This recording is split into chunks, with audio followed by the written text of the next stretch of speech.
Let's look and see what's happened as the toilet paper roll is spinning now. What's happened so far in 2022? It'll blow you away. First of all, you have the Russian-Iran-India corridor that just came out. This is linking Northwest Russia to the Persian Gulf via the Caspian Sea and Iran.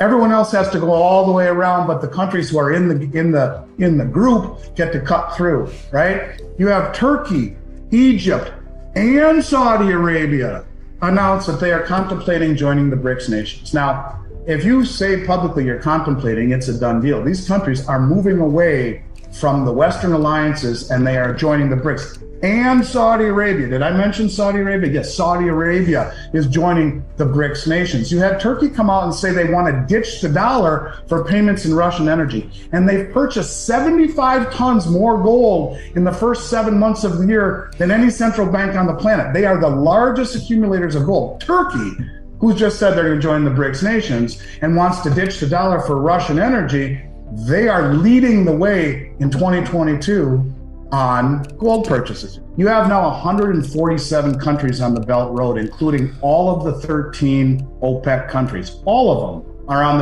the Belt Road Initiative.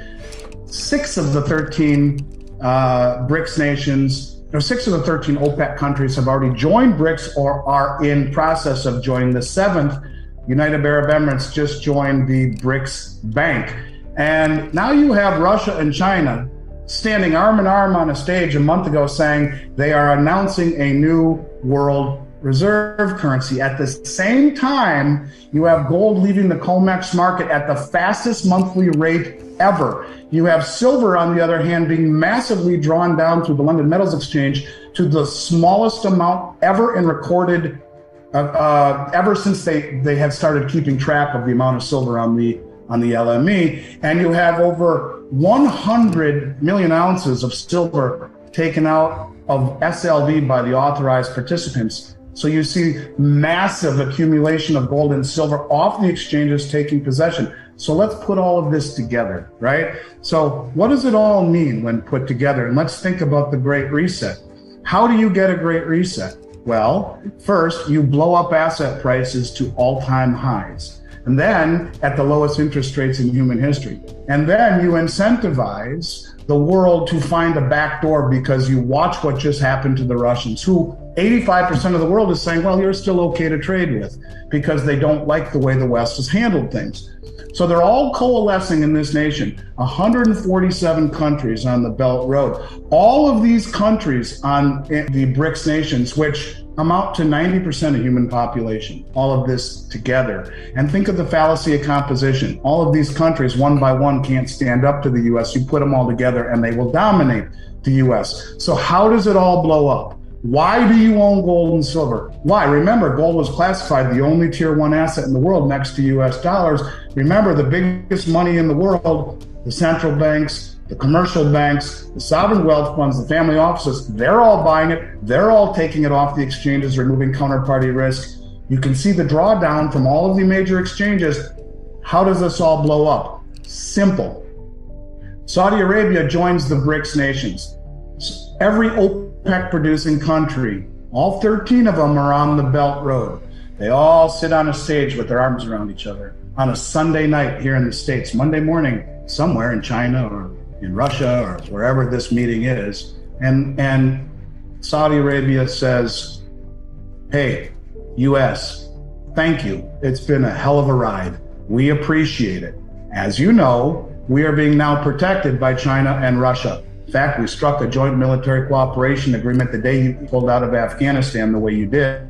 And we realized that maybe you weren't the best partners to tie our wagon to.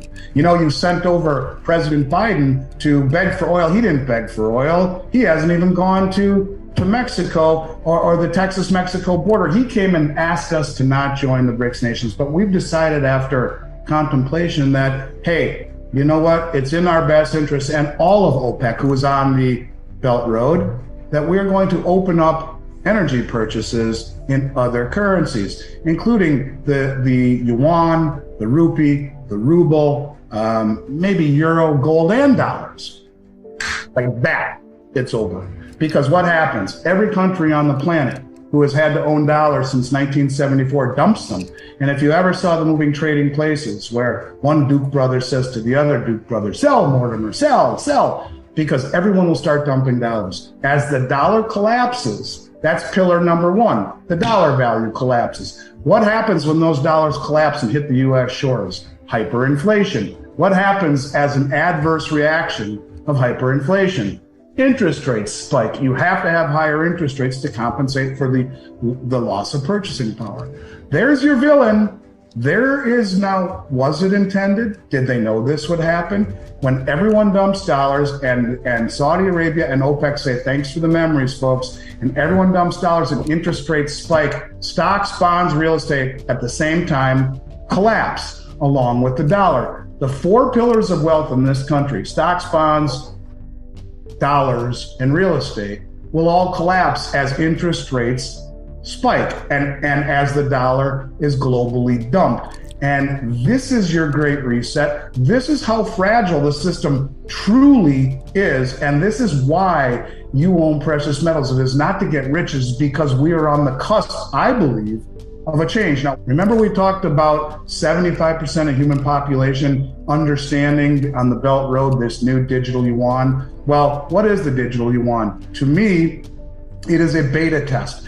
Just the other day, there was an article that came out by a man named Sergei Glazyev, and he is the Russian minister in charge of integration and macroeconomics for the Eurasian Economic Union. And he came out and he laid the fundamental principles by which the new U.S. post-dollar economic system will be based. And he goes on and says, and I quote, that it will not be based upon any particular currency as with the Bretton Woods order, but rather a market basket of local currencies tied more deeply to an array of real commodities such as gold, other precious metals, grain, hydrocarbons, sugar, etc. So think about the Chinese digital yuan. What better way to roll out a distributed ledger technology where you can show the world the veracity of everything that all of these countries have pegged? Why does the European Union not work? In theory, because there's nothing pegged to it, and each country is moving in different directions. But how about all of these countries coalescing not only against the maybe hatred's a strong word, but the universal dislike of the Western hegemony, so much so that we're seeing relationships being mended between Iraq and Iran, where they're building a railway, between Iran and Saudi Arabia, they're mending fences, between countries who have hated each other for years. But you know the old statement, my enemy's enemy is my friend? They are all coalescing against a central theme, but that's not enough. We need to peg something. What are all the countries that own all the commodities? The BRICS, and all of the countries that are joining the BRICS own all the commodities. So what better way to roll out distributed ledger technology, but to show the pegging of all of the commodities pledged to the new BRICS currency, which they just announced is coming out. Why is gold tier one? You tell me. Did they know that this was going to happen? The inevitability and the mathematics of the dollar's demise? Is it going to be the central peg to a new world reserve currency? What better way to show the immutability and the veracity of this pegging, but on a distributed ledger, Chinese digital yuan, which I believe will be the rails to a new system, the rails to the new BRICS system, to the BRICS currency. And when that happens, God help us in this country. Not that we have the answers, but you'd be prepared to do something differently. Because you think there's 8 billion people on planet Earth, but probably the 200,000 listening to us today are more highly educated than 8 billion. I mean, we're in serious trouble. You know, years and years ago, I read a book by Buckminster Fuller, The Grunch of Giants. It's how our wealth is stolen via our money. So we have to learn about money, and you can do very well. But if you are ignorant, just hoping that, you know, Biden and Kamala Harris will save you, I think you're in serious trouble.